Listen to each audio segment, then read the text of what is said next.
Our rural communities walipoteza mifugo kwa ajili ya ukame. And that is the backbone of the economy. And now because of the loss of livestock, watoto hawajapata nafasi ya kwenda shule.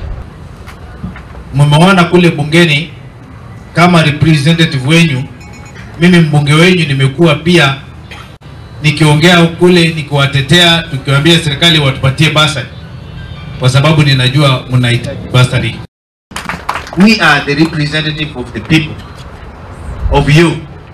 Now you elected us to go and represent you in the National Assembly.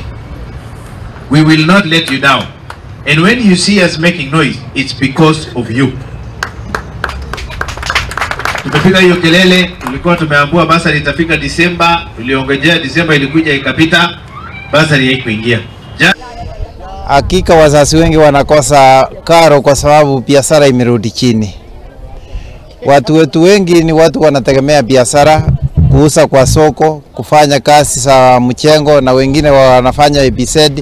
Na kutoka rastia watu wengi walisimamishwa kazi na biashara ikarudi chini. Kwa hivyo tegemeo lao imekuwa ni kutegemea pesa ya msaada kama hii ya basari ndio waweze kusomesha watoto.